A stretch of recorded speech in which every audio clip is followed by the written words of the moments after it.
Hello friends. तो हमने कल करा था बहुत ही सिंपल सा topic, journal entries, how to make journal entries. तो हमने उसके बीच में तीन चीज़ें कर ली थी। एक sale of goods, purchase of goods, sale of and purchase of fixed assets. And उसके बाद हमने करा था डिस्काउंट की बात करी थी। तो मैं उसको थोड़ा सा रिवाइज कराता हूँ। तो जब मैं डिस्काउंट की बात करता हूँ तो डिस्काउंट जो आता है, डिस्काउंट दो तरह का होता है। डिस्काउंट होता है, एक होता है ट्रेड डिस्काउंट और एक होता है कैश डिस्काउंट। तो भाई ट्रेड डिस्काउंट जो है ये वैसे ही हमारा लेक्चर नंबर जो है ये 4th है टोटल। अब मैं पूरी की पूरी +1 को लेक्चर नंबर से ही आगे चलाऊंगा। तो टोटल +1 को हमारा ये लेक्चर नंबर 4th मिलेगा। तो डिस्काउंट की हमने कल बात करी थी। डिस्काउंट में ट्रेड डिस्काउंट और कैश डिस्काउंट होता है। आज का ये वीडियो लेक्चर थोड़ा सा बड़ा होगा। उसका रीज़न ये है कि अभी हमें जनरल एंट्रीज के बहुत सारे कंसेप्ट करने बाकी हैं। तो ट्रेड डिस्काउंट हम जनरली क्यों देते थे? To increase the quantity ordered, यानी कि कोई भी अगर ऑर्डर हो वो हमारा बढ़ जाए, हमारा जो बेसिक क्वांटिटी ऑफ परचेजिंग है वो बढ़ जाए, हमारे सामने वाला जो डीलर है वो ले जाए, ज़्यादा से ज़्यादा क्वांटिटी ले जाए। उसके बाद एक बात आती थी कैश डिस्काउंट की। तो कैश डिस्काउंट क्या होता था? कैश डिस्काउंट इज समथिंग कि फॉर इमीडिएट पेमेंट। ये क्या है? For immediate payment.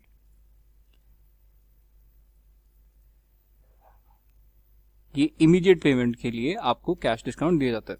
इसकी एग्जांपल दी थी। फॉर एग्जांपल एक ट्रेडर है, वो कहता है कि मैं आपको मेरे को अब अभी के अभी पैसे दे दो तो मैं आपको इतने % डिस्काउंट देता हूँ, 1% या 2% डिस्काउंट देता हूँ। तो बिल्कुल ठीक बात है, कैश डिस्काउंट और ट्रेड डिस्काउंट हो गया। अब एक बात और आती है इसी के साथ साथ, ये डिस्काउंट नहीं कहते, इसको रिबेट कहते हैं। किसी भी और रीजन की वजह से, किसी भी और रीजन की वजह से अगर आपको कोई रिडक्शन इन प्राइस मिले, जैसे कि for example bad quality of product. कई बार क्या होता है, बैड क्वालिटी ऑफ प्रोडक्ट होने के कारण आपका गुड जो है वो वापस कर दिया जाता है। तो कई बार वापस नहीं होता, बट उसको बोलते हैं कि ये तो हमारे काम का नहीं है, बट इसको आप सस्ते दाम पे दे सकते हो। ठीक है जी। इसको एक और एग्जांपल दे सकते हैं कि जो आपने गुड्स के मंगवाए थे, जो भी आपने गुड्स ऑर्डर करे थे, वो नॉट एज पर स्पेसिफिकेशन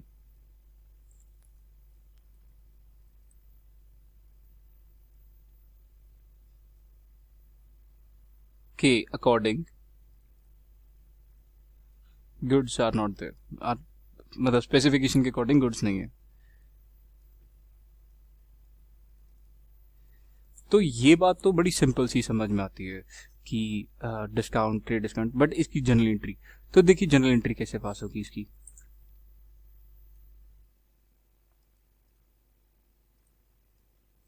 पहली बात तो ये है, ट्रेड डिस्काउंट के लिए no general entry will be passed. ऐसा क्यों? ट्रेड डिस्काउंट के लिए no general entry will be passed, ऐसा इसलिए बिकॉज ये डील करने से पहले ये कोई ट्रांजैक्शन नहीं है, ये बुक्स ऑफ अकाउंट्स में रिकॉर्ड नहीं करी जाती। सिर्फ इनवॉइस से ही ये जो सेल प्राइस है उसी को डिडक्ट करके दिखा दिया जाता है। सेल जो होती है वो नेट वैल्यू पे रिकॉर्ड होती है। बिकॉज यहां पे लिख देते हैं no entry, because invoice is prepared at net selling price। तो बड़ा सिंपल सा काम है। दूसरी जो बात थी कैश डिस्काउंट की, उसकी जनरल एंट्री, तो yes, the answer is yes, यहाँ पे जनरल एंट्री पास होगी। कैश डिस्काउंट की जनरल एंट्री पास होगी। तो एंट्री क्या पास होगी? अगर मान लो आप परचेज कर रहे हो, कोई भी आपने परचेज करी है, तो परचेज करते हुए आप एंट्री क्या पास करते हैं? Purchase account debited. अगर जीएसटी है तो इनपुट जीएसटी अकाउंट डेबिटेड। तो ये जीएसटी 3 तरीके का हो सकता है। टू क्रेडिटर्स, ये होगी आपकी पहली एंट्री। अब जो दूसरी एंट्री होगी, आप क्रेडिटर्स को पे करने लगोगे। Creditors account debited to cash. मान लो ये 1 लाख रुपीज देना था, तो मैं कहता हूँ इसको 5% डिस्काउंट देना। टू डिस्काउंट हमें रिसीव हुआ है, to discount received account open हो जाएगा कितने से, 5,000 रुपीज से। तो हमें कितना पे करना है, 95,000। ये ध्यान रहे, ये डिस्काउंट जो है वो क्रेडिट है। क्यों? क्योंकि ऑल गेन्स एंड इनकम्स। इसके रीजन देता हूँ। परचेज डेबिट क्योंकि खर्चा है। इनपुट जीएसटी क्योंकि ये हमारा एक करंट एसेट है। क्रेडिटर क्रेडिट में हुआ, उसका रीजन था क्योंकि ये हमारी करंट लायबिलिटी है। क्रेडिटर्स यहाँ पे सेकंड एंट्री में डेबिट इसलिए हुआ क्योंकि ये खत्म हो रहा है, क्योंकि हम उसको कैश की पेमेंट करें। क्रेडिट में कैश हुआ तो cash goes out of the business. Discount received हमारी ये इनकम है। तो अभी हम नेक्स्ट कंसेप्ट के ऊपर चलते हैं। तो रिबेट की भी जर्नल एंट्री कुछ सिमिलर सॉर्ट ऑफ ही है। रिबेट की जब हम परचेज करते हैं तो हमें रिबेट मिलती है।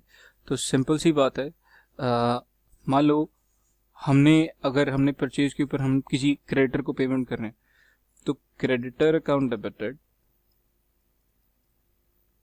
To rebate account. और जितनी भी वैल्यू से आपने रिबेट लेनी है, इसमें आप क्या करेंगे, to input CGST to input SGST, या इसके अलावा आईजीएसटी भी आप लिख सकते हैं। तो इसको ऐसे करिए। अब से जो भी मैं बैक क्वेश्चन या इसके रिलेटेड क्वेश्चंस करूंगा उसको एक सेट फॉर्मेट में करूंगा, बिकॉज मैंने ये देखा है बच्चे कई फॉर्मेट में नहीं बना रहे हैं अपने नोट्स जितने भी मैंने मांगे हैं। तो इसका राजा जनरल एंट्री का फॉर्मेट मैं अभी फिर से बताता हूँ। ये एक ऐसे टेबुलर फॉर्म में बनेगा। इसमें लिखा जाएगा सबसे पहले डेट या सीरियल नंबर, उसके बाद बात आएगी पर्टिकुलर्स की, फिर आ जाएगा लेजर फोलियो। लेजर फोलियो बहुत छोटा सा रहेगा। उसके बाद डेबिट अमाउंट और क्रेडिट अमाउंट। तो मैं यहाँ पे मेंशन करता हूँ date, particulars, ledger folio, debit amount, credit amount. तो ये सब चीजें आपने मेंशन करनी है, नहीं तो आपके मार्क्स कट जाएंगे। फॉर्मेट के भी मार्क्स बहुत बहुत ज़्यादा मायने रखते हैं। तो प्लीज़ आप इस फॉर्मेट में जर्नल एंट्री पास करिए। हमारा हाथ जो होता है वो रफ हैंड चलता है क्योंकि टीचर्स का, इसलिए प्लीज़ आप ये ज़रूर फॉलो करें। इसके बाद हम नेक्स्ट कंसेप्ट के ऊपर चलते हैं। ये जो भी जितनी भी रिबेट्स और है डिस्काउंट अभी तक हमने करी थी परचेज के टाइम पे पेमेंट करते हुए। तो discount at time of sale, और हम इसको ये भी कह सकते हैं और डिस्काउंट अलाउड। तो बड़ा ही सिंपल सा फंडा है सर। डिस्काउंट हमने दिया है तो हमारा खर्चा है। तो बड़ी सिंपल सी बात है, जब हम पेमेंट लेने लगेंगे कैश अकाउंट डेबिटेड, या बैंक से भी हम पेमेंट लेते हैं, बैंक अकाउंट डेबिटेड। ये फॉर्मेट कुछ ऐसे भी, यार फॉर्मेट बना ही देता मैं आपके लिए क्योंकि आप भी गलती ना करें। फिर ये सीरियल नंबर आ जाएगा इधर, नंबर 1। तो serial number bank account debited, cash account debited to debtors. अब डेटर से कुछ पेमेंट लेनी है और यहाँ पे आ जाएगा डिस्काउंट अलाउड। ये हमारा खर्चा है अकाउंट डेबिटेड। तो ये कहाँ पे अमाउंट्स आएंगी, यहाँ पे, और ये इधर को लिखनी है राइट हैंड साइड पे। तो ठीक हो गया जी। और रिबेट का भी तो कुछ सिंपल ही है। रिबेट जो है उसमें क्या डिफरेंस है, तो फॉर रिबेट, यहाँ पे मैं पेन को थोड़ा सा दूसरा कलर यूज कर लेता हूँ। देखो राजा, रिबेट के लिए क्या फंडा होता है। रिबेट के लिए इज समथिंग कि अगर आपने कुछ पैसा लेना है तो हमारा ये खर्चा है। तो रिबेट अकाउंट डेबिटेड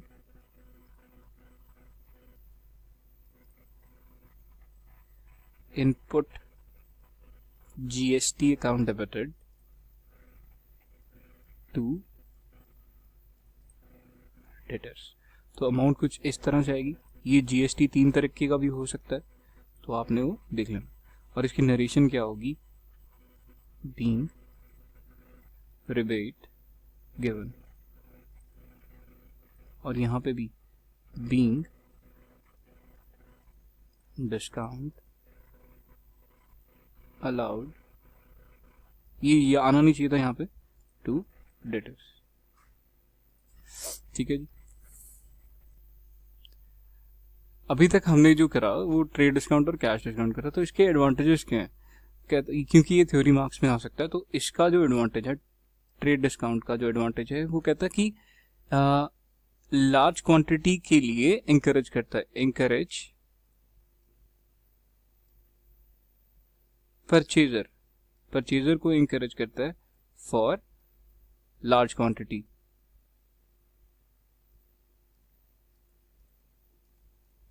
बस उसके बाद जो इसका और बेनिफिट है, ये परचेज कॉस्ट भी कम करता है, यानी कि इफ परचेज कॉस्ट, अगर परचेज कॉस्ट हमारी कम होगी तो हमारा प्रॉफिट मार्जिन भी तो ज्यादा होगा। तो ये रिलेशन बन गया परचेज कॉस्ट में। उसके बाद कहता कि एक चेंज है रेट ऑफ ट्रेड डिस्काउंट में, वो कंपटीशन को फेस करने के लिए, टू फेस कंपटीशन, मतलब कंपटीशन के लिए भी हम डिस्काउंट देते हैं ताकि हम मार्केट में कॉम्पिटिटिव बने, हमारा सामान ज्यादा बिके। ये एक रिटेलर को भी एनेबल करता है, enable the retailer to sell at a list price at a better profit। तो at better profit sale, ठीक हो गया जी। उसके बाद ये एक इजी मेथड है आप अपने प्राइसेस में चेंज करने का without disclosure of price of articles. तो easy method to change prices. उसके बाद अगर मैं कैश डिस्काउंट की बात करूं तो कैश डिस्काउंट के क्या बेनिफिट है वो ये देख लेते हैं अभी। कैश डिस्काउंट में सबसे पहले तो ये सेल्स की जो अमाउंट है वो इंकरेज करता है कि आप प्रॉम्प्टली पे करते रहे, इंकरेज डेटर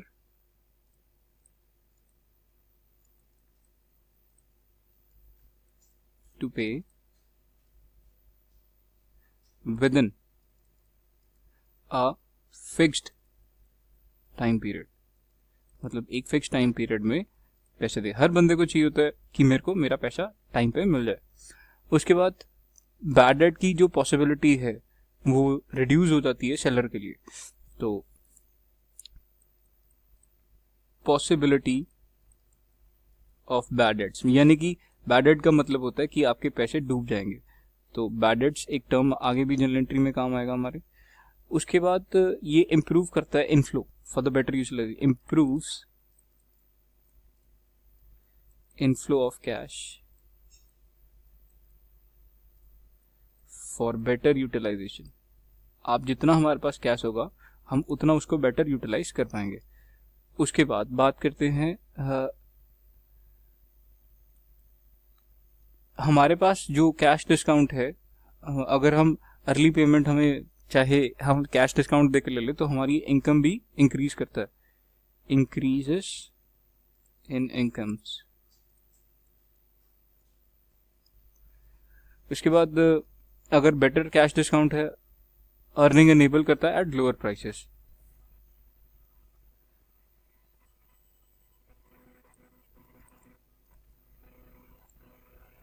जो बेटर कैश डिस्काउंट देता है उसकी अर्निंग भी, मतलब सेलिंग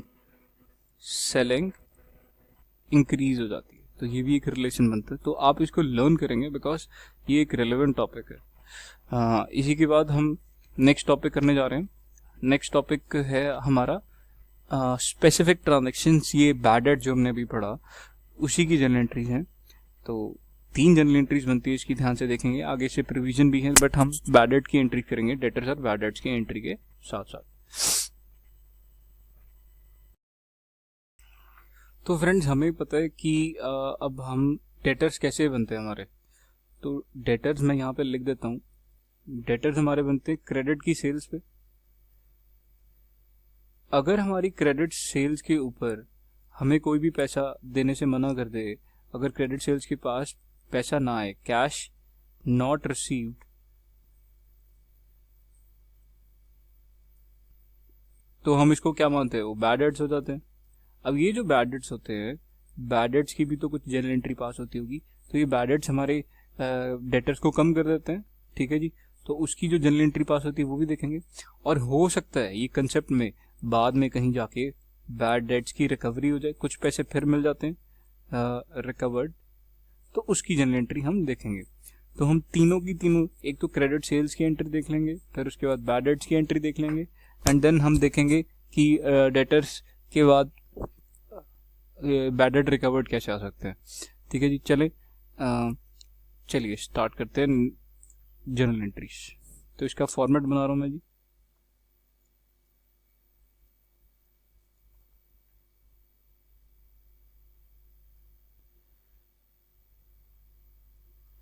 ये आपका फॉर्मेट बनेगा, यहाँ पे आ जाएगा डेट या फिर सीरियल नंबर, जो भी आप क्वेश्चन में देखेंगे, ठीक है जी। क्वेश्चन में कुछ भी स्पेसिफाइड हो सकता है। ये आ जाएगा पर्टिकुलर्स का कॉलम,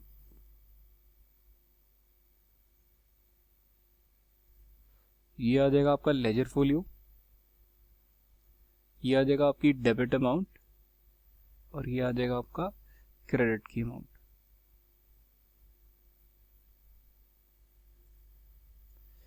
तो जो सीरियल नंबर है दैट इज नंबर 1। हम कैश की सेल्स करते हैं तो cash account debited to sales आ जाता है। हम क्रेडिट की, मैं दोनों की कंपाउंड एंट्री पास करता हूँ, cash account debited, debtors account debited to sales. किसी भी गुड्स को बेचा तो ये अमाउंट यहाँ पे आ जाएगी, डेबिट और क्रेडिट रिस्पेक्टिव अमाउंट में। अब हुआ क्या, हमें पैसे देने से इनकार कर दिया गया, तो ये जो डेटर्स हैं, ये वाले जो डेटर्स हैं वो बैड डेट्स हो जाएंगे। तो bad debts account debited to debtors, इसको नरेशन लिखेंगे being the amount irrecoverable, the amount not recoverable या irrecoverable not recoverable written off। तो ये अमाउंट आ जाएगी यहाँ पे रेस्पेक्टिव डेटर्स की, डेटर्स को क्रेडिट कर देंगे। अब हो सकता है कि ये पार्शियली हमें पे भी कर दें, और अगर ये पार्शियली पे करते हैं तो कैश यहाँ पे आ जाएगा, if partially paid cash account debited, ठीक है जी। उसके बाद कुछ देर बाद या नेक्स्ट फाइनेंशियल ईयर में हमारे पास अगर ये हमारे पास कैश रिकवर्ड आ जाए, बैड डेट से रिकवर्ड आ जाए, तो इसकी क्या जर्नल एंट्री पास होगी। तो सुनिए, ये हो जाएगी कैश, ये फिर बैंक में भी आ सकता है, तो जहां जहां पे भी कैश है वहां पे बैंक भी रिप्लेस कर सकता है। यहाँ पे आ जाएगा टू, उस पर्टिकुलर ईयर के प्रॉफिट एंड लॉस में इनकम हो जाएगी, टू बैड डेट रिकवर्ड। यहाँ पे फिर से नरेशन आ जाएगी, being amount earlier written off bad debt as recovered, being amount earlier written off as bad debt recovered। ठीक हो गया जी। तो हमारे पास कैश आ गया जी, तो यहाँ पे हमारी ये तीनों की तीनों जर्नल एंट्री आ जाती है। तो इसके कंसेप्ट में आई डोंट थिंक सो कि कोई दिक्कत होगी। सबसे पहले हमने क्या करा, कैश की सेल्स या क्रेडिट की सेल्स कर दी। क्रेडिट की सेल जब हमें पैसे देने से कोई इनकार कर देता है तो हम इररिकवरेबल, जो नॉट रिकवरेबल अमाउंट होती है उसको राइट ऑफ कर देते हैं, bad debts account debited to debtor. अगर हमें कुछ नेक्स्ट फाइनेंशियल ईयर में कुछ पैसा रिकवर हो जाए तो ये नेक्स्ट फाइनेंशियल ईयर की बात है, नेक्स्ट फाइनेंशियल ईयर में अगर हमें पैसा मिलेगा तो हम cash account debited to bad debt recovered बना देंगे। तो इसी के साथ हम नेक्स्ट कंसेप्ट के ऊपर भी चलेंगे। इसके बाद जो हमारा कंसेप्ट है वो ड्राइंग्स का है। देखो ड्राइंग्स क्या हो सकती है, आपने बिजनेस में जो पैसा इन्वेस्ट करा हुआ है वो आप वापस ले गए हो, या आप कोई ऐसा गुड मैन्युफैक्चर करते हो जो घर पे ले गए हो, ठीक है जी। तो यहाँ पे दो कंसेप्ट बनते हैं, cash withdrawn for personal use and ये जो गुड्स टेकन, ये goods taken for personal use. तो भाई इसमें जो जर्नल एंट्री में सीधी जर्नल एंट्री पास कर रहा हूँ विदाउट फॉर्मेट, तो आप प्लीज इसका ध्यान रखिएगा। तो ये एंट्री पास होगी, drawings account debited drawings account debited to cash, यहाँ पे ड्रॉइंग्स के बीच में अमाउंट आ जाएगी और यहाँ पे कैश के बीच में अमाउंट आ जाएगी, बीइंग अमाउंट विड्रॉन। तो आप नरेशन भी खुद लिख लेंगे। तो ये इंपॉर्टेंट है, ये गुड्स फॉर पर्सनल यूज जो है ये इंपॉर्टेंट है। वो ये इसलिए इंपॉर्टेंट है बिकॉज इसमें जीएसटी की भी बात करेंगे। ध्यान से देखना, अगर आपने कोई गुड्स खरीदे हैं या आपने गुड्स मैन्युफैक्चर करेंगे तो ड्रॉइंग्स तो देखो डेबिट होगी ही होगी, ड्रॉइंग्स अकाउंट डेबिटेड। साथ में क्या आ जाएगा, परचेजेस, क्योंकि आपने ये गुड्स कहीं ना कहीं परचेज करे ही होंगे। तो यहाँ पे क्या आ जाएगा, इनपुट जीएसटी। अब जीएसटी भी आपको पता है, सीजीएसटी, एसजीएसटी और आईजीएसटी, कुछ भी हो सकता है। मतलब आईजीएसटी अकेला होगा, सीजीएसटी एसजीएसटी का कॉम्बिनेशन होगा। तो इसी के साथ हमारा ड्राइंग का भी कंसेप्ट खत्म होता है। इसके बाद हम बैंकिंग की ट्रांजैक्शंस देखेंगे। अभी आज सिर्फ मैं बैंकिंग ट्रांजैक्शन के बारे में बता देता हूँ। हमें भी पता है, हम सब बंदों को पता है कि बैंक्स में ट्रांजैक्शन होती है, बिजनेस की बहुत सारी ट्रांजैक्शन जो बैंक्स में होती है। तो हर एक बैंक की ट्रांजैक्शन के लिए एक बैंकिंग की जर्नल एंट्री पास करी जाती है, तो उसको सीखना है हमने। बहुत सारी जर्नल एंट्रीज होती हैं, बैंक टू कैश होती है, डेटर्स के लिए होती है, डेटर्स से पैसे आते हैं, क्रेडिटर्स को पेमेंट होती है, हम कोई एक्सपेंस करते हैं, तो इन सब के लिए हमारे पास एक एंट्री पास होती है।